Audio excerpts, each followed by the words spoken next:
Hello, c'est Laurent et je suis très heureux car je peux enfin partager avec toi l'une de mes applications préférées car elle a été traduite en français. Puissante Panoplie est en français et autant que possible, j'ai décidé de te parler d'applications qui sont en français. Parfois, cette règle essentielle me frustre car il y a plein d'outils géniaux qui me changent la vie, mais qui ne sont qu'en anglais. Mais avant de te parler de cette fameuse application, je vais en quelque sorte revenir au tout début et je vais t'expliquer ce qu'est un podcast. Tu vas aussi apprendre pourquoi j'ai installé 2 applications de podcast sur mon téléphone. Finalement, je te donnerai mes recommandations pour profiter à fond de l'écoute d'un podcast. Bienvenue dans Puissante Panoplie, l'émission qui explore les instruments pour naviguer sereinement dans les océans numériques. Même si tu es en train d'écouter mon podcast, tu ne sais peut-être pas exactement en quoi cela consiste. Sans entrer dans les détails techniques, un podcast, c'est une émission en format audio que tu peux écouter quand tu veux car ce n'est pas diffusé en direct. La majorité des podcasts sont accessibles gratuitement pour autant que tu aies une connexion Internet pour ton ordinateur, ta tablette ou ton téléphone. Dernier point important, tu peux t'abonner à un podcast et dès qu'un nouvel épisode est publié, tu reçois une notification. À présent, comment écouter un podcast ? La méthode la moins pratique consiste à aller sur le site internet de ton émission préférée et d'écouter en streaming à l'aide d'un lecteur audio. Simplement, tu vas sur la page de l'épisode qui t'intéresse, tu appuies sur le bouton play et tu écoutes en continu. Si ta connexion internet lâche, la diffusion du podcast s'arrête. Non, ce n'est pas l'idéal. Passons au niveau suivant. La méthode la plus simple est de passer par une application audio spécifique.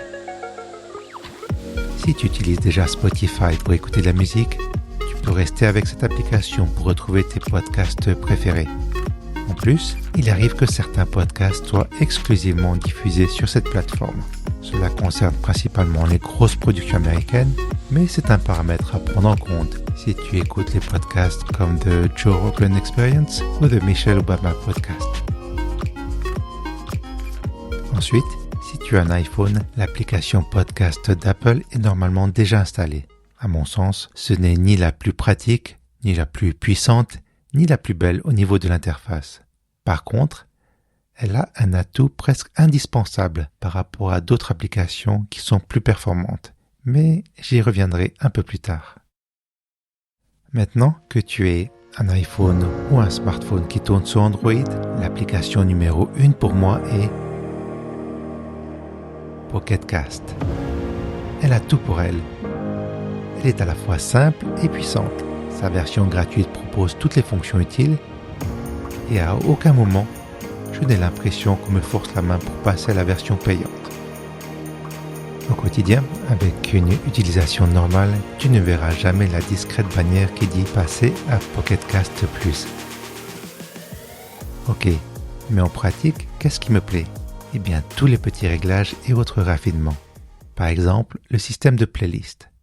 Je suis actuellement abonné à 24 podcasts.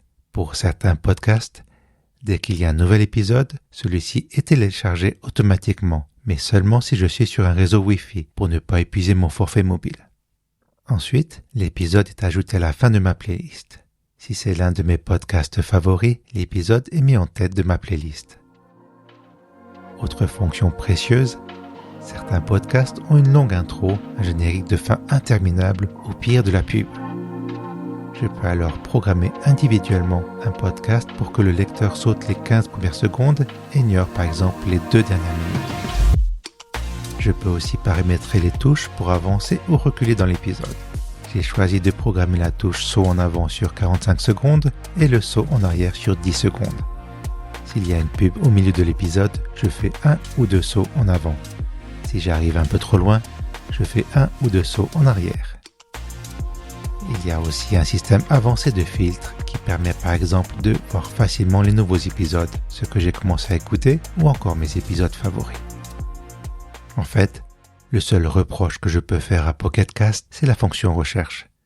On peut assez facilement retrouver un podcast en tapant son titre ou le nom de son auteur, mais on peut difficilement découvrir de nouveaux podcasts en faisant une recherche thématique. Je m'explique. Disons que je veux essayer un podcast qui parle de cuisine. Si j'écris le mot cuisine dans le champ de recherche, l'application trouvera uniquement les podcasts qui ont ce terme dans leur titre. Pour remédier à ce problème, j'ai aussi gardé sur mon téléphone l'application podcast d'Apple. Cette fois, si j'écris à nouveau le terme cuisine, l'application d'Apple va non seulement me sortir tous les podcasts qui ont cuisine dans leur titre, mais aussi tous les podcasts qui ont cuisine comme thème ou qui ont ce mot dans leur description. L'application va aussi me montrer tous les épisodes qui parlent de cuisine, même si le thème principal d'un podcast n'est pas la cuisine. En résumé, pour découvrir un podcast sur un thème particulier, je fais une recherche dans l'application podcast d'Apple, je copie le lien et je le colle dans Pocket Cast. Ensuite, je m'abonne à ce podcast. Je choisis les épisodes qui m'intéressent, je les télécharge et je les ajoute aussi à ma playlist. Et voilà, je suis prêt pour sortir de chez moi avec ma réserve d'épisodes de podcast pour la journée. Bien sûr, je n'oublie pas mes écouteurs, car c'est comme ça que j'apprécie le plus les podcasts. J'ai vraiment l'impression qu'on me parle directement, rien qu'à moi. Le lien devient presque intime et je profite à fond du côté immersif et de l'équilibre parfait entre les voix et la musique. Et pour écouter mes podcasts dans les meilleures conditions, je te recommande de mettre des écouteurs, même un modèle basique. Tu verras que ça change complètement l'expérience des podcasts. Merci de m'avoir écouté. Cet épisode a été écrit et réalisé par Puissant Bazar, donc par moi, Laurent. Si tu veux connaître les coulisses de ce podcast, je te conseille mon autre podcast qui se nomme Puissant Chantier. Je reviens jeudi dans 2 semaines. D'ici là, prends soin de toi et à tout bientôt. Tiens, je me demande combien de fois j'ai dit le mot podcast dans cet épisode. Oula, une bonne 40aine de fois, quand même.